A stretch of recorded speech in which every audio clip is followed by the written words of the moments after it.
be. Hey, everybody, welcome to the Santita Jackson Show, AM 950 Radio, the voice of progressive Minnesota. It is a joy to be with you today. Hey, Andre. Hey, everybody. Like and share, like and share. Thank you for being so patient with me as we move around, as we pre record the show.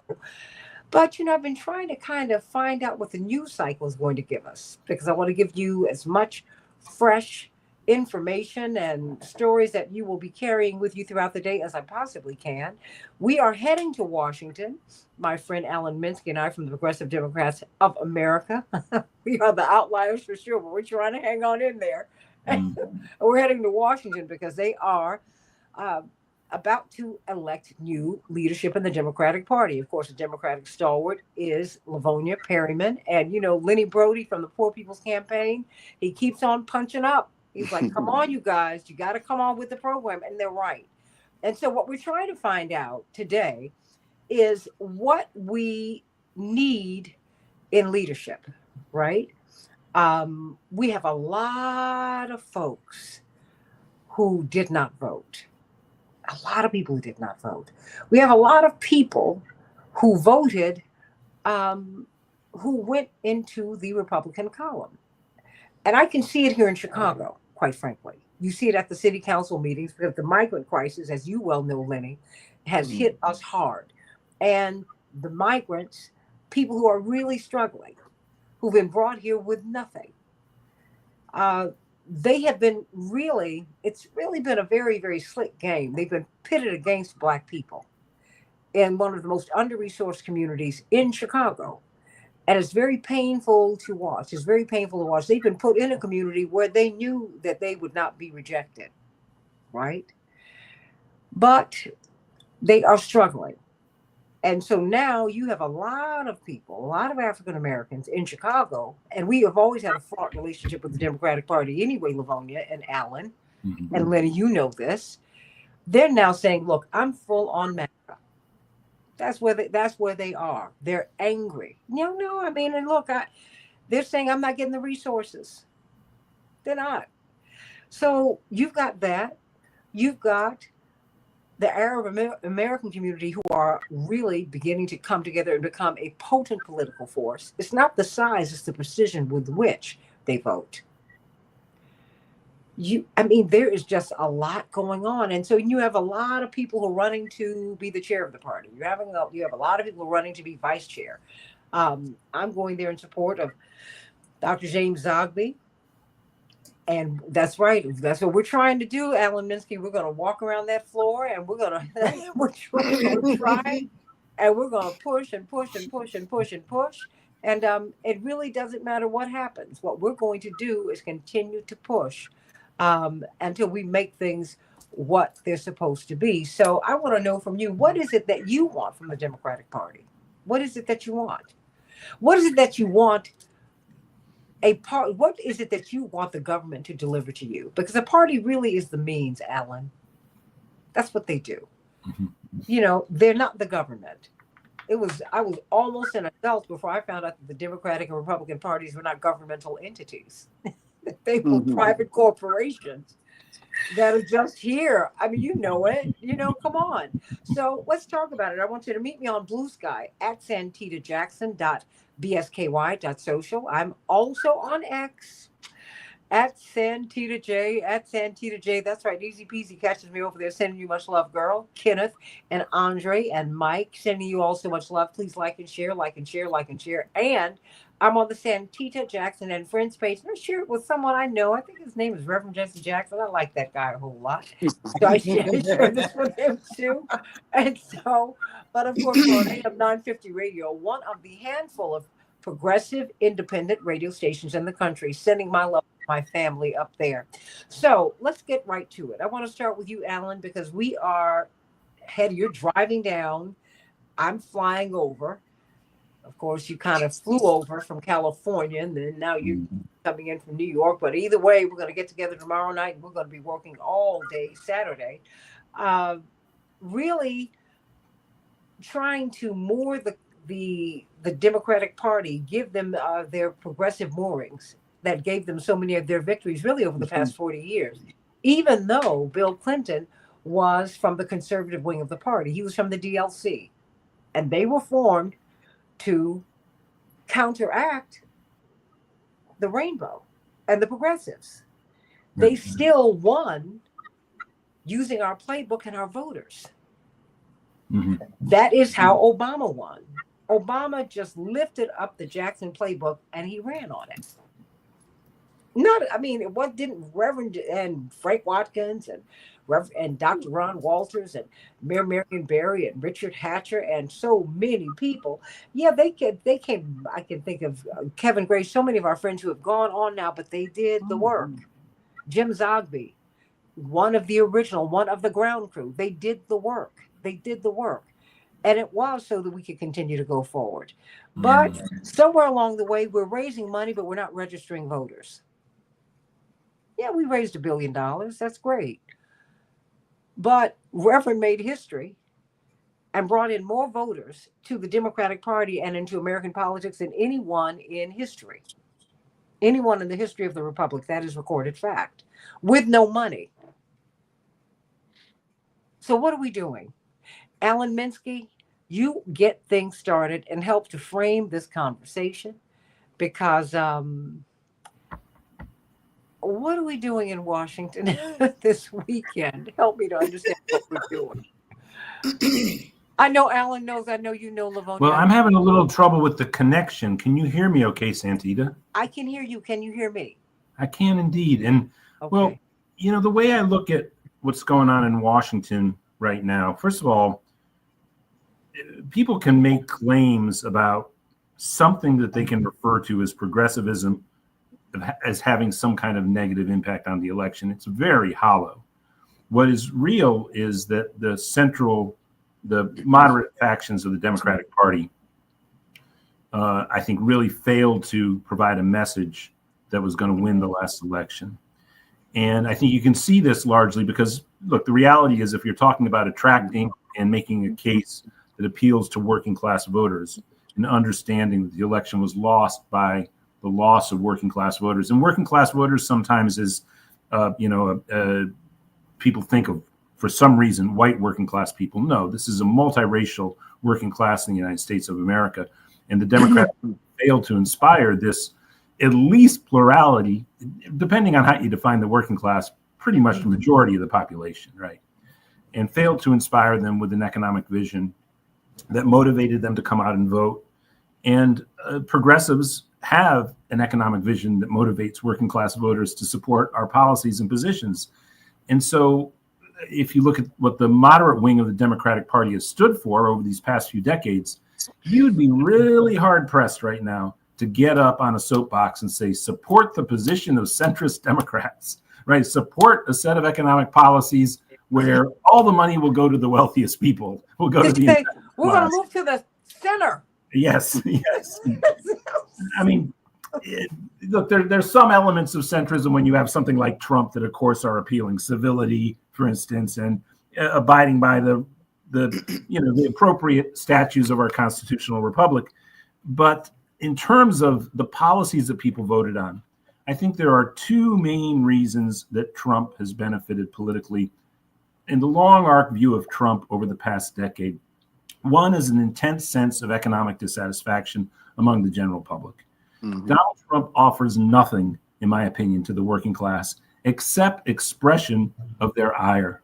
Mm-hmm. And, people have gone and they've studied speeches from 2016, and it was neck and neck as to what he mentioned most. Was it anti-immigration or was it the pain of the working class? But he was expressing the pain of the working class. And this drew in working class voters to support him. Okay. His policies do nothing for the working class. Even right away in the first few weeks, we can see he is eviscerating any semblance of the pro-labor movement NLRB that Biden had in place. Mm-hmm. So, he got the Teamsters guy to give the speech at the RNC, all hollow. This guy is going to be this administration is going to be very against organized labor. Okay. Mm-hmm. Now, what does that mean for the Democratic Party down in D.C. this weekend as they're choosing new leadership? Well, they better darn elect somebody who knows how to speak to the economic concerns of the base of the population of the United States of America. Okay, that's number one. Look, the second thing that I think has led to the Trump phenomenon is a generalized sense of distrust of quote unquote the political class of both parties, right? Trump won a rebellion against the Republican establishment, and he stood against what was perceived as the Democratic establishment in this last election. So he was the change candidate, he was the alternative candidate.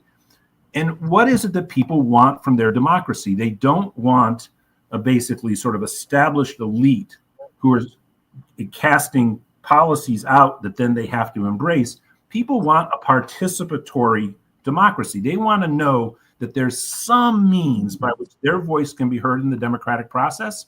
And the Democratic Party, in its recent iterations, has had almost none of that. As James Zogby says, it's been a hollow shell that revamps itself every 2 to 4 years as a fundraising mechanism. Other than that, it has almost no relationship whatsoever to people's communities and how they live their lives. So again, the two things I'm looking for this weekend down in Washington is the election of a leader that has a more inclusive Democratic Party so that its operation can at least be within range of something that can revive people's hope in our democratic process. I mean, our democracy is fragile now. We have this authoritarian leadership who's speaking this populist language that attracts a good portion of the population because it expresses their ire. He offers nothing. We need to really think about doing exactly what the Reverend Jesse Jackson was about, right? And also what you saw in the grassroots enthusiasm of the base of the Sanders campaigns. Yes. You have participatory, inclusive, welcoming political structures, and that makes for a vibrant democracy. So the democracy component, inclusivity of the party, right? Inclusivity and solidarity too. We have to be clear that while we in no way will ever waver in our commitment to everybody who needs their civil rights stood for. So this, of course, includes transgendered people, et cetera. But also, we also need to make clear to the general public that we are an inclusive party. If you don't come into the party conversant in the latest university language about, the latest political theories, you're not going to be felt to be unwelcome. You're going to be welcome inside that space, wherever you come from. So an inclusive democratic, small d democratic party, that needs to have the revived sense from the leadership that gets elected. Zogby, again, is exemplary on this. Mm-hmm. And then economic policies. I mean, there are many other things that, of course, are essential. Obviously, we need sanity in terms of our foreign policy, particularly, the loss of the Muslim American and Arab American communities was very real in this last election. We have to anchor our foreign policy in human rights, international rule of law. But again, the big issues for the mass of the population, the Democratic Party really, really needs to reform itself about are one, no longer being a political establishment that is not accessible to the population, so reviving democracy, and two, putting forward economic policies that speak to the majority of the population and their concerns, very much kitchen table economics, working class, middle class, poor community economics. Those need to be at the heart of what an economic policy must be from the Democratic Party to speak to the population. So, Alan Minsky, Progressive Democrats of America, we've been together a long, long, long time because, indeed, we all came together. We are the children of the rainbow. Yes. PPA is a direct outgrowth of the Jackson campaigns of 84 and 88. Well, I only say that because I want people to understand that we have been working together and building coalition, Livonia, for a long time. We knew that Reverend kept saying we cannot do it by ourselves. He's like, you're right. Palestinians, you're right. Israelis need security, you're right. We need a sane policy for Africa. We need to free Mandela, you're right. You're right. All y'all were right. We need to end poverty. You're right. You're right. I mean, all y'all are right. But if we don't come together, we will not win. And so that's why I bring that up, because I don't think that people really understand how long Reverend and Bernie Sanders have been together. And I cannot state this enough, Lenny Brody and Livonia Perryman. You know this, Alan Minsky. There were only 2 white elected officials in 1983. and through the 84 campaign who publicly endorsed Reverend Jackson and worked for him. One of those persons was Bernie Sanders. Yeah. Okay.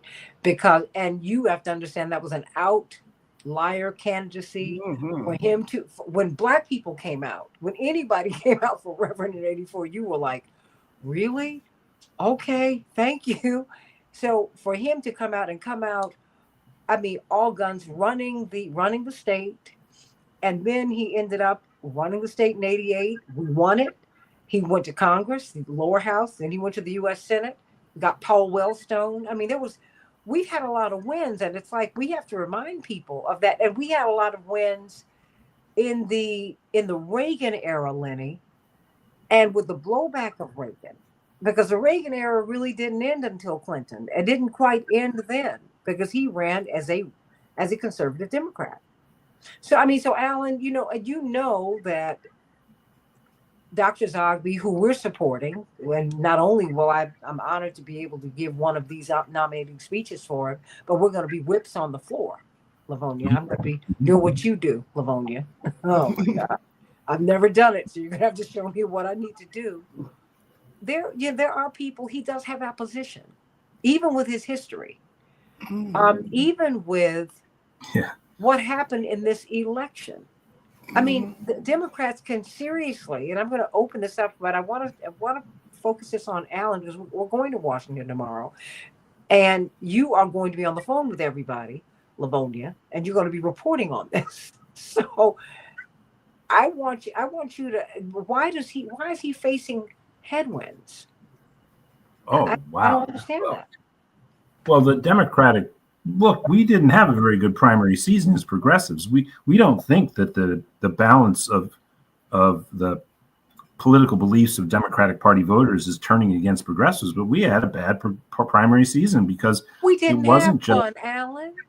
We had no fun. Well, Cory Bush and Jamal Bowman lost because they had an avalanche of money against them from sources that there were two groups. There was primarily groups affiliated with AIPAC. It's no secret. They created for the first time ever an official PAC called the United Democracy Fund, and they poured avalanches of money against the person brave enough to stand up and put forward the ceasefire resolution by October 16th. I mean, it's prescient. What Cory Bush presented by October 16th was pretty much what even I forget the name of the Secretary of State, Blinken and Biden were saying a few months later is they needed a ceasefire.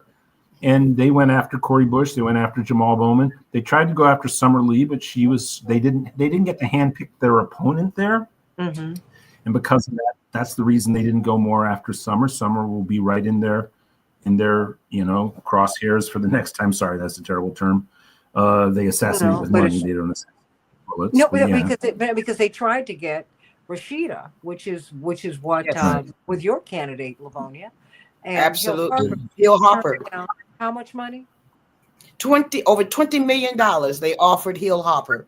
He was in the race to go against Congresswoman Tlaib. That is a fact, is in writing.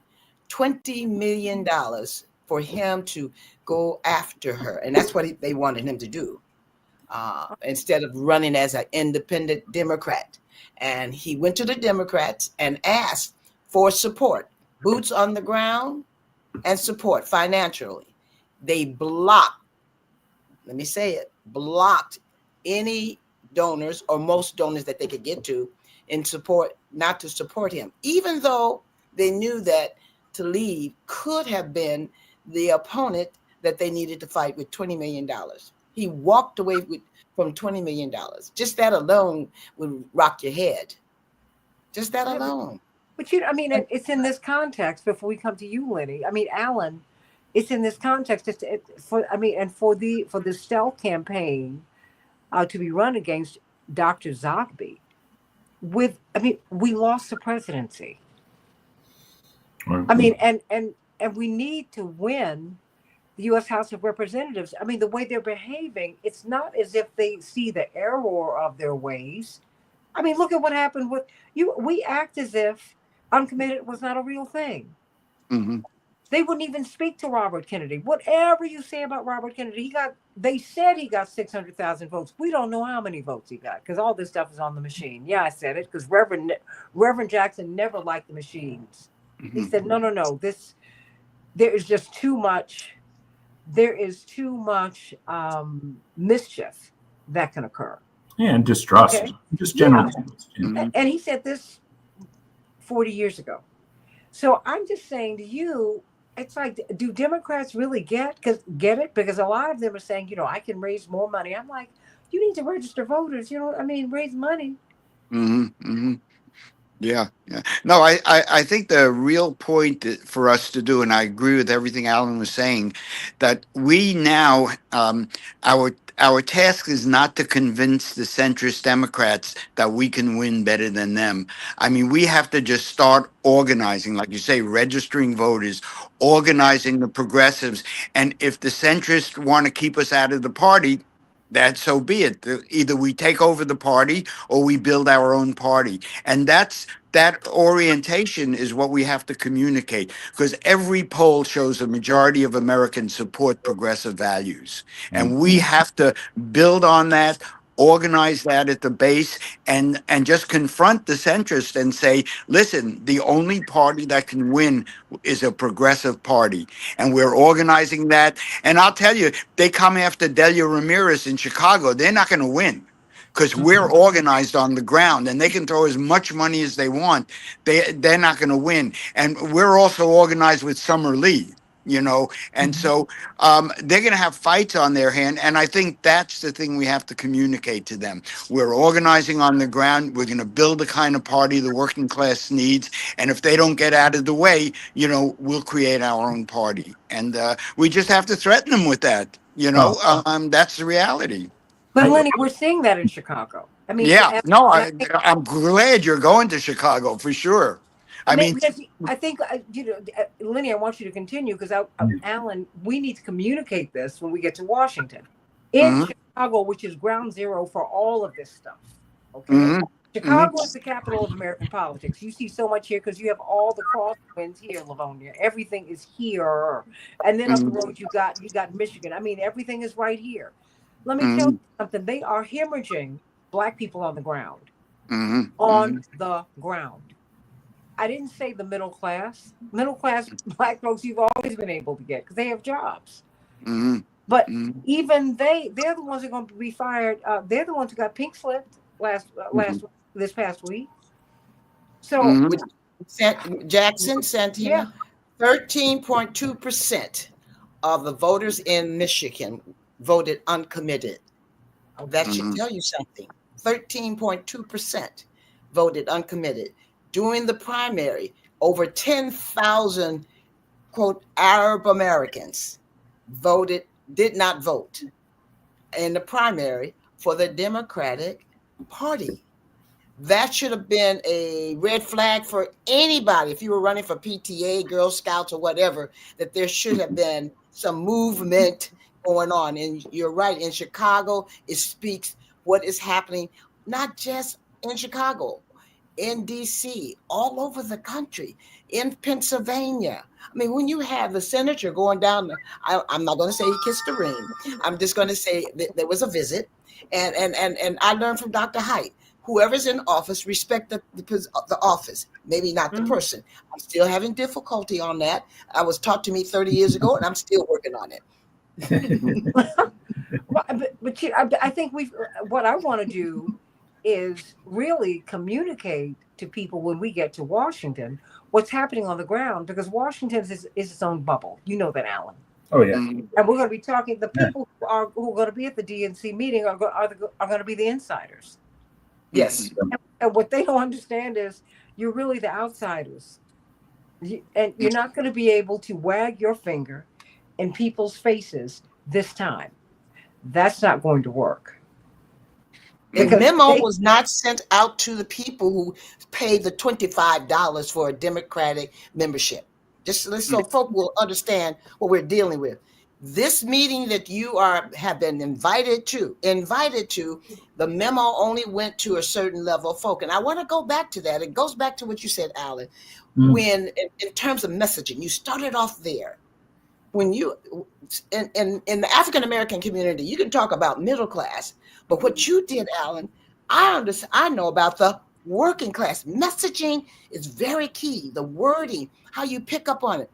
I can go into community, boots on the ground, and say, okay, working class, we're going to talk about Cheerios and $8.99 eggs. We're not going to talk about the stock market. Yeah. And that's what happened in the party. It actually happened. You heard it. Well, you just see Thalia Cooks just said, why cast your vote for genocide? Okay. Daniel Perez is saying Brandon Johnson needs to fight more. He's letting the capitalists win with Lopez lying all the time. I mean, because you know what happened, Alan? In Chicago, 38,000 Ukrainians were brought to Chicago at the beginning of the conflict, at the beginning of the pandemic. No one said anything. And that has not been lost on some people. And then when they brought migrants in, and I keep trying to let people know about the 10th Partnership for Refugees, which is the working class twin of H-1B visas. It was even a memo signed by Secretary of State Blinken. You know, you can remember his name. You're just trying to forget him, Alan. He signed a memo of understanding. It was created, well, at least on the surface, by the man who owns Kobani Yogurt. And it's now more than 400 corporations that are bringing refugees in to go to work. Like the H-1B visa. I mean, and no one talks about it. I tried to give it to Democrat after Democrat. I'm like, okay, you're an elected official. I get it. You can't talk about this because you got to work with the corporations. But Lenny, You speaking of the corporation, yes, but speaking of the corporations, I just heard this from Dr. Michael Eric Dyson, who was in Detroit this yesterday. And he said over 40 attorney generals sent a letter to Costco and really said to them, you must dismantle your DEI program. They sent a memo. So where is that power coming from? Where were the Democrats saying, attorney generals, we are watching you, each individual. And we have something to say about that also. Our voice needs to be heard. We cannot be like a poodle working with a pit bull in the White House. Just is not working. I don't even know, Alan, because we're the progressives here. Right. I'm Progressive Democrat of America. Right. It's not even that. It's not even poodles. They don't want to play ball, and we've got to force their hands. This is power play. I mean, Alan. Yeah, for sure. I'm trying to process what Lavonia just said about Costco because I hadn't heard that yet. Part of the problem. Why don't you explain what? Yeah, because part of the problem right now that we're all dealing with is that there's such an avalanche of, the circus is on Capitol Hill every day. I mean, these people, these fools who are testifying, it's hard not to get lost in the tomfoolery of it all, And obviously there's this incredible backlash going on against, a lot of sane policies that were put in place so that you could have fair representation in employment, at these large corporations. And I understand that there's massive backlash happening, but explain what you just spoke about. Right. What is happening as a power play is being played from the White House, as you know, and I'm just going to call his name, Trump, and his individuals, DEI is being dismantled. Just periods. I know about Target. I saw about Target. Yeah. Right. Well, Costco decided to hold on to their DEI program. That's what they did. They decided to hold on to it. Well, the powers on those who do not want that to happen had a letter signed by attorney generals. I don't have the letter in front of me, but signed by attorney generals saying to them that they should consider dismantling their program also, as Target and other folk have done. And what I'm saying is that kind of action and rough riding, where is it on the side of the folk who are saying, I know about that, you know about that, they probably knew about it, and it happened behind closed doors. It was exposed to me yesterday by Dr. Michael Eric Dyson. And so now, what do the party do about that? You ask, what does the party need to do? The party needs to be in real time taking action on real situations that affect millions of people. That one alone, if they dismantle and can dismantle DEI at Costco's, what can they do at other times with other companies? And it impacts the folk that the Democratic Party says that they support. That's all I'm Oh saying. yeah, hell yeah. But see, that's the power of what happened with the dismantling of DEI, Lenny and Livonia Mhm. and Allen. It empowered the government to go after private corporations. It's not just federally applied; it's No. federally applied.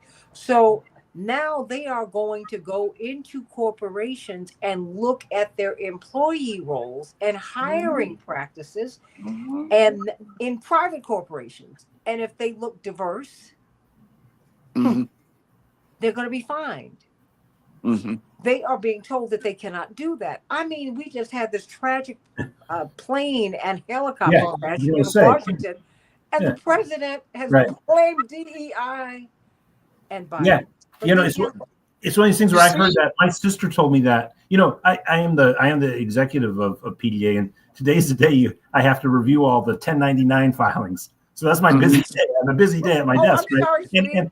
no, and it's like my sister tells me this on the phone, and I'm like, you know, I can't say on a show like that, but you know, I heard it. It's like this is insane. I mean, it's Mhm. utterly Yes, it insane. is. Yeah, it's just an outright racist backlash. I mean, It it's is. yeah, Yeah. But the And it's key so, thing, Dr. Jackson, you said it's not just the federal agencies that they're dismantling in terms of the civil, the majority of the people. And if you lived in Washington, if you even went on a visit in Washington, D.C., Mhm. the workers there, the majority of the workers in those federal agencies at a certain level are African American right. female. Oh yeah, sure. That's a fact. No, the Schedule F attack is a That's right. direct assault you know, That's right. on it's clear that the you black need middle a class fighting by party connection. to go against all of these activities, and without a fighting party, nothing is going to happen. And I think we have to challenge. You know, tomorrow when you go to D.C., where is the fighting party to block all of this stuff that's happening? But Lenny, I think you make the point, and Alan, the point has to be made. Alan's frozen, but he's going to come out. The thing is, on the ground, people feel that the Democrats are not fighting for them, Right. and that is their big problem, Alan. I mean, Mm. the fact is Yeah. the I see what they're saying to Mayor Brandon Johnson here, and Mayor Brandon Johnson is a fundamentally decent man, Oh yeah, he is. and he does not want to be cruel to people who have nothing. Mhm. I mean, when you see mothers with babies and children outside of Walgreens and CVS and grocery store, I mean, in Chicago, you first of all, you know, these people who are from tropical climates, they don't want to be up here. Mhm. I mean, and so he's doing what he can, but he's not talking about the tent partnership for refugees that got them up here. I mean, look, think about it. In Texas, Governor Abbott, if he were serious about ending this program, he would have driven them back across the border. He didn't do that. He's at the border. What he Yeah. did was he spread them around the country so they can Mhm. put them in camps because that's where they're going, and then they'll be put to work. The country That was was a built on political it. move. Of course, Right. and Yeah. it was a corporate move. It was a Yes. corporatist Yes. move. Yes. And no one, he's with the World Economic Forum. Yeah, I said it because I looked him up. I said, who is this guy? No, I mean, what, Lenny, come on now. You know I'm Yeah. gonna dig down. I gotta dig deep because I gotta find out Mhm. who are you? Because what you're doing is not making sense. Now it's making sense, but I need to know what are you putting into this equation? Mhm. Mhm. And this is a corporatist move. All of you are making, and they were all on the front row Mhm. at the Inaugural. inauguration. And guess what? They would have been in the back room with Kamala because that's how politics works. Oh, Mhm. what I'm Mhm. saying is what we have to do, and it doesn't make her a bad person. It's just how the system works. What we have to understand is that when we get in the streets, when we start organizing, we can counteract them. And that's the only way to counteract them, to organize and show our power. And you can't convince these centrists to do right because they're not. It's not in their interest. And I think we have to start, talking about a fighting party that defends people and confront these centrists. I mean, and not try and convince them, because you can't convince them. And tell them we're going to organize and go forward, and people are going to follow us because you're not doing anything. Alan, they're gonna get put out of business. Lenny can Yeah. tell. We're seeing it happen. These people, these black folks, are showing up at the city council meeting wearing red shirts, red hats, and they are telling you, "Thank God for Donald Trump." I'm telling you, they've even put out the lie that because DEI numerically advantages white women more, that we don't need it. They don't understand there are more white women than there are black people. So yeah, they're going to win. They're gonna get in more. Yeah, and everybody's taking advantage of our wins. But I had to tell this young man who was my Uber driver earlier today. I said, son, he's old and he's young enough to be my child. I said, you do know that your being able to walk into a corporation and get a job is a very recent thing. And you do know now that is over. So no, I mean, because they don't even know. So I mean, Alan, I'm saying, because we're walking into the lion's den, and I'm not mad about it, not afraid of it at all. I'm just saying that there is not an understanding of what's happening on the ground. That's why I wanted Lenny here, because Lenny's doing the organizing literally in Chicago. We organize block by block. Lamonia's not just an organizer; she is also a journalist. And Lenny, you're not based in LA. You're based in Chicago? Oh, yeah. No, I'm just visiting friends here. No, I've been organizing in Chicago, since 1985. And, and I've been in the same house for 35 years in the same neighborhood. Yeah. And the first progressive alderman, Carlos Ramirez Rosa, was elected from my neighborhood. And so we have a certain degree of power in Chicago, and we should use it, and we should threaten these centrists, and I think the only way to attract people to a party is a fighting party. And when Trump cut all those federal funds, it impacted people. What's coming at us? And you look, what do you need to fight something like that? I mean, all of those not-for-profits that are doing decent work all of a sudden didn't have any money, and they need a way to fight. And the way we're organizing in Chicago is building a fighting political party. The older people are nonpartisan, so they aren't. But even within the Democratic Party, we elect Democratic Party committeemen, and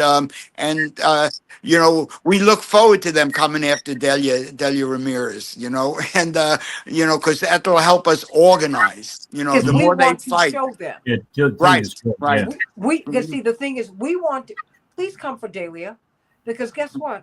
We're going to show you who we are. Because that is how we do things in Chicago. You wanted to play with us about Harold Washington? Guess what? Please come. We're going to show you. And all of the newscasters, I was away in school at the time, but I knew these guys. I'd grown up with Walter Jacobson and Bill Curtis and everybody, and Fahey Flynn and all of our people. And they were all slack-jawed the night that Harold won, because they completely missed the couple 100,000 people we'd registered to vote. That's why I'm saying, Alan, raising money and not registering voters is dumb. I mean, are you all trying to just hand power over to the corporatists? I mean, who I'm saying, Alan, Lenny, Livonia, Santita. It's about money and votes. Who are the Democrats? Right. But it's about us. Yeah. Right. It's all. When we talk about the fight has to be the people who we are fighting for. We have to understand what they want. What are their needs? And we get that from them. Right. We have to, the Democratic Party has to hear from the people they claim they support.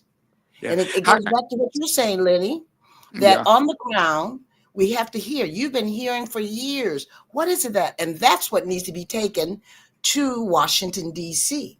Yeah. And Yeah. they need to hear that. And they need to know that you, Lenny, and others, and as Rainbow has done for years, represent the Hmm. people's message, the people's needs, the people's support, and the Yeah. people's desires. They have to understand that when Lenny walks through the door, and when Jackson walks through the door, and Allen walks through the door tomorrow in Washington, D.C., or in the city council in Chicago, that they are representing several thousand individuals who are on the ground, at the neighborhood, at the church, at their job, doing what Hmm. they do best, just taking care of their family.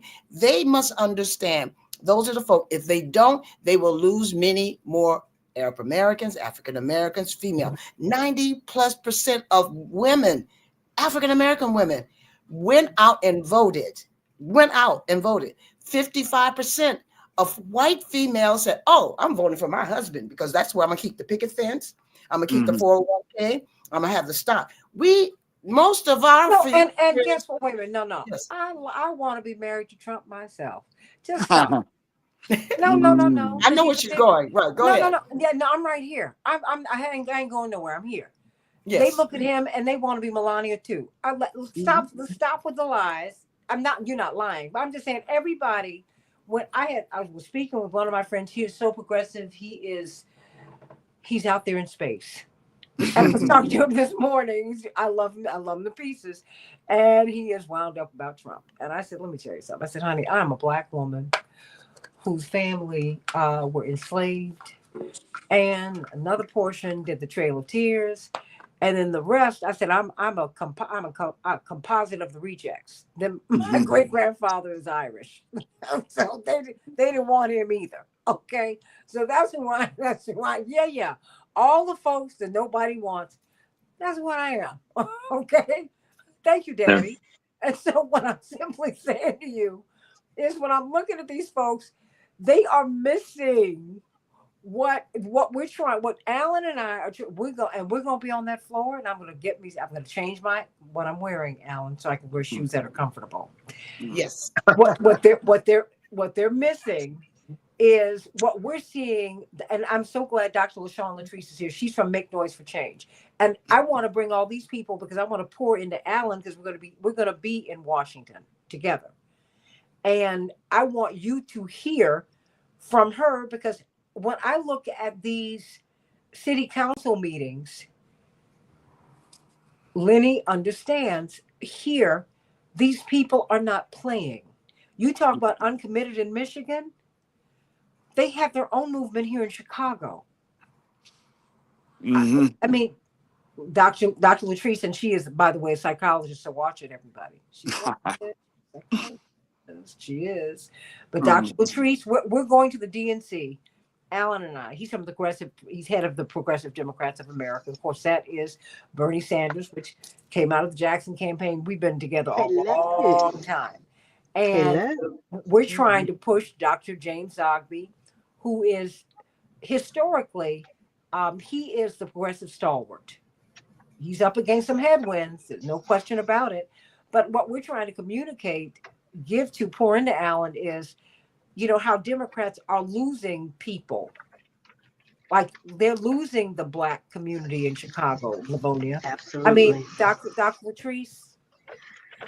That is the truth. I talk to people all the time, and even in the last couple of weeks, I have 3 people that have been saying, "I think we're gonna make them. They're gonna turn this state red." I'm like, "What do you mean? What do you mean?" And she said, "The Democrats are messing up big time." She's like, they people don't feel like, and I know how I feel. I don't feel represented. Okay. So Yeah. when you talk to people and they think that they're just being taken for granted and they're not even being listened to, that's a huge problem in our communities. And so people attribute when they like when I was growing up, my father always said Democrat, Democrat, Democrat. So of course, naturally, I walked in that direction. But as I got older, I started paying attention to the things that I heard or I did not necessarily agree with, but I didn't see a lot of pushback for things that there should have really been pushback for. And so we're at a place now, a very critical place in time, where if those who represent us don't speak up, we're going to go downhill very fast. And it's evident of what's taking place right now, Right here in Mhm. Chicago. No, I right mean, here. Alan, we're seeing it.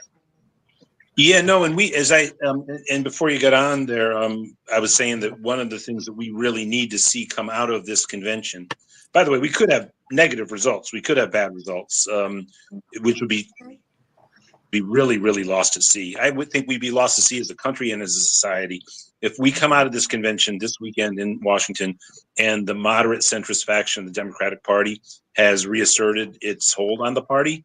I think we're in really difficult political seas. I anticipate the progressives will strengthen their hand.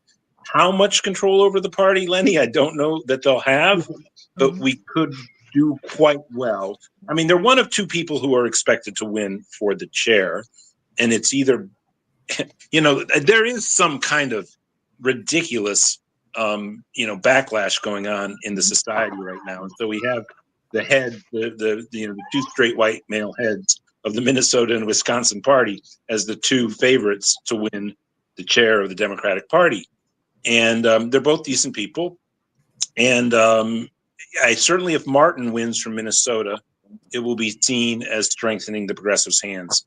If Ben Wickler wins from Wisconsin, and I think he probably is the slight betting favorite, he's more of a hedge between the progressives and the moderates. But we still will be doing better than where we were before in terms of the kind of control that the sort of big money faction had inside the party. I mean, Jamie Harrison's a very good guy, but Jamie Harrison didn't really have any power within the party. No. When the White House when the president is a Democrat, the White House controls the party. And so we had a pretty establishment DNC rolling through these past few years. Now that we don't have the Senate, the House, or the presidency, the DNC is much, much, much more important. And what we as progressives have to do, whoever wins the chair, and again, Zogby's running for vice chair, we have some other great vice chair candidates, we have to just assert that this needs to be a more inclusive, participatory Democratic Party that hears from the community level, that listens and is responsive to the needs of people. And also, of course, from a progressive point of view, we really feel we have to drop the neoliberal economics, and we really have to emphasize a pro-working class, return to having a party that strives for a zero poverty society, right? Where everybody who works a day's work is in the middle class, that they have a living wage. All of these standard things, the Republicans will not, they can't even mime that they're acting in that direction. And that's where the American public wants to see a major party go right now. I believe that.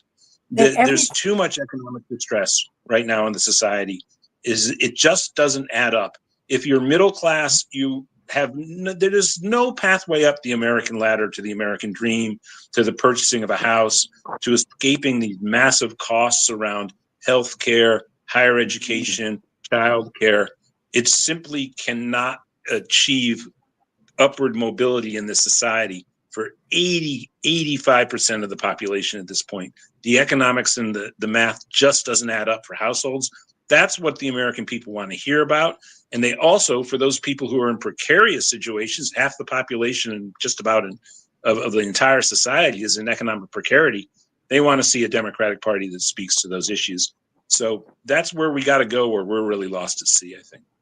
Well, you know what? I tell you, we're going to have to hurry up and close things. So I've got to get over to the next hour because we're going to be talking about the migrants. Because, I mean, that's one of the drivers. That's one of the drivers. And it has become, the ICE raids are very real.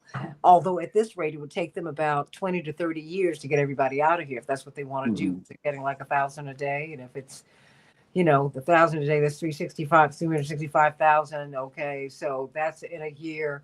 Okay. Times 28 is when you're going to get 10 million, not counting the children they have. So boom, that's the rough math on that. So good luck. So how performative is this as they're talking about Guantanamo Bay, and they're building camps to house people? What are they going to do, put them to work? Yep, they are. So, there's some real on the ground issues. And what we're fighting against, Alan, is being in that bubble. And not just being in the bubble, we're fighting corporatism. And we have to be honest about that. And we're like, if you want to lose, keep on doing this. I had a young person tell me yesterday, and he is a college graduate from a very elite school. He said, how did you ever think you were going to win coming from Howard and the Divine Nine? Hmm. I don't know. He said, how did you think that was going to work? Now, this young man is 23, just came out of college, got a great job. He was like, really? No. He said, not when most Americans don't go to college. Not when most Americans are struggling like this, because he's sensitive enough to know that he's very, very blessed. Grew up very well off, very comfortable, knows that he's been blessed, knows that he's got a great job right now at this time. So I'm just saying, what we're trying to do, and I'm going to have to get on over here. We have some work to do. So I just very quickly, everybody, give me about 30 seconds before I go, because I got to get on over to the other side. Livonia, 30 seconds. You do TV and radio, so you know what's up. That's right. One thing for sure, we need to remember what we learned from Rainbow Push, Reverend Jesse Jackson. We must keep hope alive. That's number one. That when we go into Washington, D.C. tomorrow, Jackson and Allen and others go in there, and we got Jim Zogby, who's running for vice president, that hope, that dream that Reverend Jackson put in front of us 40 years ago, that started off with little or no money. But guess what? We had passion, desire, and with Lenny, we had the guts to stand forth and say, I am somebody, and you're going to listen to me, and we got the votes. 30 seconds. We have the people, and that's all we need. Right. That's right. Lenny Brody, Poor People's Campaign, 30 seconds. All right. I think we have to rely on the people at the bottom who are most impacted by this crisis. The Democratic Party ran on a platform that we had a great economy. Everybody who's real knows that we don't have a great economy. And if you have people heading the DNC who are 2 degrees left of center, they ain't going to change anything. It's going to be the same thing. They're going to run on how wonderful things are for a small segment of the population. We need to organize a fighting party and organize people who are impacted and ready to fight. And the hell with the people who lead the Democratic Party and these centrists who pretend to be progressives. I like James, but the rest of them are, in my opinion, are bullshit. Okay, leave and 31 seconds. Dr. I want to say that I agree with both of them who just spoke. When you think about it, we need the hope, the faith. We need to keep in mind that those people who are on the grassroots, who are most impacted, are the ones that the voices, they need to be heard at the top, because we know that in the past the top down approach never works. So in order to make changes, we got to unify. We got to unite. So put our differences to the side. Yes, unify, and let's hold these elected officials accountable. And the party has to push for representing us, what they were in there for from the beginning. Thank you. Alan, PDA, and I don't mean Santita. affection. Well, Santita, I'll give you a call when I'm out. Well, I'll give you a call on the way down to DC, and I'll speak to you. Hopefully, meet up with you. And then we can plan for Saturday and what we're going to do. And hopefully we'll be able to deliver back to the people a Democratic Party that really is responsive in the way of the previous 3 speakers coming out of this weekend. There's that opportunity. And hopefully we organize well. We raise our voices. We can make some progress on that front just coming out of this weekend. Because the Democratic Party as it stands right now is lost at sea. And this show right here is a lighthouse and a beacon. So it's going to bring us back to the shore. He's just such a sweetie. But that lineage from the Poor People's Campaign, Paula Garcini Zipser, my sister. And so we can get involved with the Poor People's Campaign of Illinois. You can find him there. Come on, go push. We are organizing. I think that's the gift of this time, Alan Minsky. Progressive Democrats of America. LaShawn Latrice Right. making noise for change. Lavonia Perryman, veteran Democratic operative and journalist, and Lenny Brody, Poor People's Campaign of Illinois. I mean, the fact is, we can make noise for change. We have an opportunity, no matter what happens on Saturday. We're going to come out of that place organizing and fighting and registering people to vote. You don't have to raise another dime. What we need to do is raise up the people and Right. register some voters. How about that? That's all That's I'm right. going to say. That's Now, right.